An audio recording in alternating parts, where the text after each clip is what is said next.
আসসালামু আলাইকুম বন্ধুরা, আশা করছি যে যেখানে আছো আল্লাহর রহমতে অনেক বেশি ভালো আছো, সুস্থ আছো। আলহামদুলিল্লাহ আমিও ভালো আছি।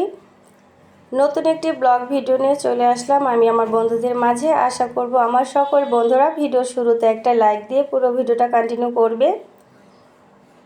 তো ছোট যা হচ্ছে বাড়ি থেকে ভালোবাসা পাঠিয়েছে, হঠাৎ করে কোনো এক কারণে বড় মেয়ে হচ্ছে বাড়িতে গিয়েছিল।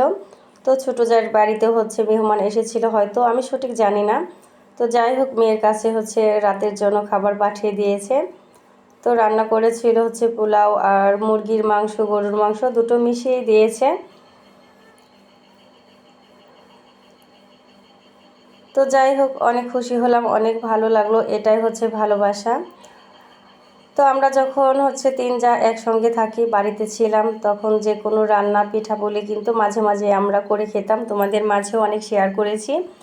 তো দূরে আছি, ভালোবাসা কমেনি। তো ইনশাল্লাহ এরকমই যেন থাকে সব সময়। সবাই দোয়া করবে আমাদের যা যার ভিতরে যেন ভালোবাসাটা অটল থাকে সারাটা জীবন, মিলেমিশে যেন আমরা চলতে পারি এবং ভালো থাকতে পারি। তো রাতের ভিডিও ছিল এটা, যেহেতু বিকালবেলা হচ্ছে মেয়ে বাড়িতে গিয়েছিল। আর মিষ্টি দুটো হচ্ছে আমার পাশের রুমের ভাড়াটিয়ার হচ্ছে বেবি হয়েছে, তো মিষ্টি দিয়েছে। আর এই ভিডিওটা হচ্ছে পরের দিন সকালের, দুপুরের রান্না থেকে শুরু করেছি। সকালে রান্না করা হয়নি, গতকালকে ভাত রান্না করেছিলাম। আর যেহেতু ছোটো যা রাতের খাবারটা পাঠিয়েছে, সেক্ষেত্রে ভাতগুলো ছিল, সেই ভাতটা হচ্ছে ডিম দিয়ে ভাজি করে খেয়েছি। তো ভাতটা চুলায় বসিয়েছি, আর এবার হচ্ছে সব কিছু কেটে কুটে নিচ্ছি। রান্না করব হচ্ছে ইলিশ মাছ দিয়ে কচু আর হচ্ছে খাসির মাংস। এই মাংসটুকু দিয়েছে যে ভাবি হচ্ছে মিষ্টি দিয়েছিল, বাচ্চার হচ্ছে আকিকা দিয়েছে আজকে। তো মাংস দিয়েছে, সেটুকুই রান্না করব। তো রান্না করতেছিলাম, আর এদিকে আমার ছেলে হচ্ছে একটু ঝামেলা করতেছিল, বলতে বিরক্ত করতেছিল, ঘুরতে যাবে, বেড়াতে যাবে। তো বাসা থেকে আসলে তেমন একটা বের হওয়া হয় না। দেখা গেছে কয়েকদিন পরে যখন আমি বাড়িতে যাই, তো বাড়ি থেকে বাজারগুলো করে নিয়ে আসি মানিকগঞ্জ থেকে। আর তেমন একটা বাজার আমার করাই হয় না। এদিকে হচ্ছে ঈদের পর থেকে শারীরিকভাবে আমি অনেকটাই অসুস্থ। এর মাঝে হচ্ছে 3-4 দিন বিছানা থেকে উঠতেই পারিনি মেয়েদের সাহায্য ছাড়া। তো আলহামদুলিল্লাহ আজ একটু ভালো আছি, হাঁটতে পারতেছি।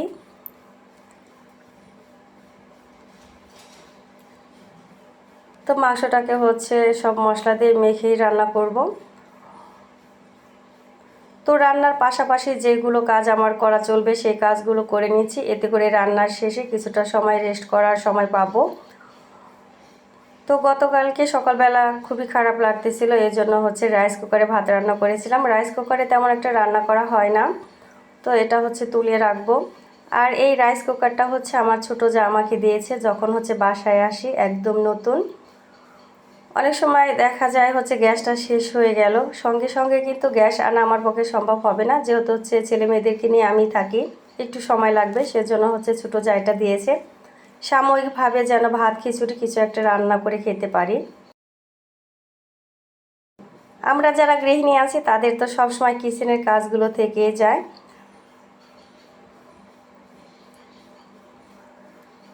আমি হচ্ছে নিচতলাতে থাকি, আমার কিচেনের জানালা দিয়ে প্রচুর পরিমাণে ধুলোবালু আসে, জানালা খুলতে ইচ্ছে করে না। কিন্তু জানালাটা যদি একেবারে বন্ধ রাখি, দেখা গেছে কিচেনের ফ্লোরে এতটাই পানি উঠে যায়, কম হলেও দিনে 10 থেকে 15 বার মুছে নিতে হয়। তো কিছু করার নেই, ভাড়া বাড়িতে আছি, কষ্ট করে হচ্ছে কয়েকটা মাস কাটিয়ে নিতে হবে। আর এখানে কাজকর্ম করতেও আমার অনেকটা কষ্ট হয়, ছোট জায়গা তো, বাড়ি তো খোলামেলা জায়গা, অনেক জায়গা জুড়ে রান্না বান্না করতাম, বা হচ্ছে কয়েকটা রুম ছিল। তো এখানে হচ্ছে একটা রুম, সব কিছু গুছিয়ে নিতেও আমার কষ্ট হয়ে যায়, কোথায় কি রাখবো জায়গায় হয় না। আর রান্না বান্না খাওয়ার ভিতরে কিন্তু অনেকটা কি বলবো, অনেক কিছুই লাগে। তো জিনিসগুলো হচ্ছে আমার জায়গা হচ্ছে না, এরকম একটা অবস্থা। তো এক এক করে রান্না করে নিচ্ছি আর হাতের কাজগুলো করে নিচ্ছি, এরকমটা সব সময় করে থাকি আমি। তো রান্না করেই হচ্ছে কাজগুলো করে তারপরে যেন কিছুটা সময় রেস্ট করতে পারি। তো রান্না করতেও অনেক সময় দেখা গেছে কষ্ট হয়ে যায় ব্যথার জন্য, তো কিছুই করার নেই। মেয়েরা হচ্ছে পড়াশোনা করতে যায়, ওদের তো ঠিকঠাক মতো রান্নাটা করে দিতে হবে। আর আমি সব সময় চেষ্টা করি ছেলে মেয়েদের যে কোনো আবদার রাখার জন্য, ওরা যেন ঠিকঠাক খেতে পারে সেরকমভাবে রান্না বান্না সব কিছু পরিপাটি করে করে ওদের সামনে নিয়ে তুলি।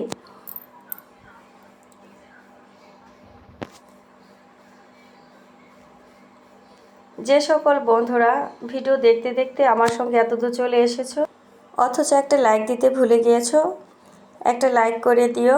আর যে সকল বন্ধুরা ফার্স্ট টাইম আমার চ্যানেলে ভিজিট করেছো, যদি আমার ভিডিওর কোনো অংশ ভালো লেগে থাকে তাহলে আমার চ্যানেলটাকে সাবস্ক্রাইব করে পাশে থাকা বেল আইকনটি অন করে নেবে। আমি যখনই নতুন নতুন ভিডিও আপলোড করব তোমাদের কাছে নোটিফিকেশনটা যেন পৌঁছে যায়। আর এই কাজটা যে সকল বন্ধুরা করে নিয়ে সবসময় আমাকে ভালোবাসা দিয়ে এগোতে সাহায্য করে যাচ্ছ, তোমাদের সবাইকে অসংখ্য অসংখ্য ধন্যবাদ এবং মন থেকে দোয়া রইল। আশা করছি ঠিক এভাবেই সবাই আমার পাশে থাকবে। ইনশাআল্লাহ আমিও তোমাদের পাশে আছি। আর এদিকে দেখো কতগুলো কলার চোচা, এগুলো ফেলে দিতে হবে। তো বাড়িতে থাকলে গরুকে দিতে পারতাম, খাইতে পারতো। বাসাতে সবচেয়ে বেশি কষ্টের হয় ময়লাগুলো কোথায় রাখবো, কোথায় ফেলবো। সবসময় প্যাকেট করে ডাস্টবিনে রাখতে হয়। তো রান্নাবান্না একদম শেষ হয়ে গেছে, কিচেনটা পরিষ্কার করে এবার বের হলাম, রুমে চলে আসলাম। তো এদিকে দেখো আমাদের মিনু ওয়ার্ড্রোবের উপরে শুয়ে আছে, এতটাই দুষ্টুমি করে কি বলবো। তো একটা রুমের ভিতর থাকে, ও একটু বিরক্ত বোধ করে, বাইরে বের হতে দেয় না যদি হারিয়ে যায়। এজন্য রুমের ভেতরেই থাকে আর রুমের জিনিসগুলো এলোমেলো করে থাকে, ওর কাজ যেটা হয় আর কি। তো যাই হোক, বাসাতে তেমন একটা কাজ নেই, রান্না বান্না, রুম পরিষ্কার করা, বাকি সময় মিনুর সঙ্গে একটু খেলাধুলা করা। তো সব কাজ কমপ্লিট করে গোসল করে চলে আসলাম ছাদে। ছাদে তেমন একটা আসতে ইচ্ছে করে না আমার, কারণ দোতলার ছাদে উঠতে বেশ কষ্ট হয় আমার। অনেক সময় দেখা যায় ছাদে জামা কাপড় শুকাতে দিয়েছি, একদমই ভুলে যাই, পরের দিন মনে পড়ে সেগুলো আবার ধুয়ে নিতে হয়। এবার দুপুরে খাওয়া দাওয়াটা শেষ করব। ইলিশ মাছ দিয়ে কচু রান্না, খাসির মাংস, সঙ্গে সালাদ, সাদা ভাত, এই ছিল আজকের দুপুরের খাবার। রাতে হয়তো রুটি কিংবা পাস্তা, এগুলোর ভিতর যে কোনো একটা করে নেব। আর খাবারটা খেয়েই ছোট মেয়েকে নিয়ে, ছেলেকে নিয়ে বের হয়েছি। বড় মেয়ে কোচিংয়ে চলে গেছে। খুব একটা বেশি দূরে যাব না, আশেপাশে একটু হাঁটাহাঁটি করে কিছু একটা খাইয়ে আবার চলে আসব বাসায়। এই জায়গাটা মানিকগঞ্জ সরকারি দেবেন্দ্র কলেজের সাইডে, খুব সুন্দর একটি পরিবেশ, নিরিবিলি জায়গা। আমার ভীষণ ভালো লেগেছে জায়গাটাতে এসে, খুব সুন্দর বাতাস ছিল। ইচ্ছে করতেছিল বেশ কিছুটা সময় এখানে কাটিয়ে দিই, তো তেমন একটা সময় এখানে দিতে পারিনি। 15 থেকে 20 মিনিটের মতো এখানে ছিলাম। তো ওখান থেকে আবার কলেজের সামনে চলে আসলাম। কলেজের চারপাশের ওয়ালে খুব সুন্দর আর্ট ছিল। আর মিতু দেখাচ্ছিল এখানে ওরা আর্ট প্রতিযোগিতা এসেছিল, আর এই আর্ট ওরা এঁকেছিল মিতু এবং ওর সহপাঠীরা, ধানকোড়া স্কুল থেকে এসেছিল। তো ফার্স্ট হতে পারেনি, সেকেন্ড প্লেস করেছিল। এখানে অনেক জায়গা থেকে আর্ট প্রতিযোগিতা এসেছিল। তো এখানে দেখতে পেলাম ইন্টে ভাই খুব সুন্দর সুন্দর নাস্তা বানাচ্ছিল। তো ছেলে মেয়েকে জিজ্ঞাসা করলাম কি খাবে, তো ওরা মোমো খাবে। তো ওদের জন্য মোমোটা অর্ডার দিয়ে এখানে বসে আছি।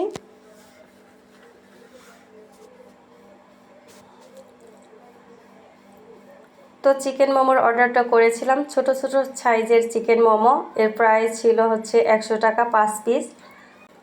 দেখতে কিন্তু অনেক সুন্দর এবং লোভনীয় লাগছে। তো যতটুকু লোভনীয় লাগছে ঠিক ততটুকু খাবারটা ছিল না, মোটামুটি মজা ছিল আর কি, মেয়ে বলছিল। তো ওখান থেকে আবার একটি মুদি দোকানে চলে আসলাম, ছেলের পছন্দের কুরকুরে একটি চিপস খাবে। তো বাসা থেকে বের হলেই ছেলে মেয়েদের বায়নার শেষ নেই। এটা শুধু আমার ছেলের ক্ষেত্রে না, প্রত্যেকটা ছোট ছোট বাচ্চাদের ক্ষেত্রে এমনটাই হয়। তারপরে পাস্তা নিতে চলে আসলাম। আমি যখনই পাস্তা নিই 3-4 কেজি, 2 কেজির নিচে কখনোই পাস্তা নেই না। তো পাস্তা, নুডলস এগুলো ছাড়া একদমই চলে না, যখন তখন রান্না করতে হয়। তো আজকে 2 কেজি নিয়ে নিলাম। তো কোথাও আর যাব না, সরাসরি চলে যাব একবার বাসাতে। একদম সন্ধ্যার আগ মুহূর্তে চলে এসেছি। তো এসে দেখি বড় মেয়ে কোচিং থেকে ফেরেনি।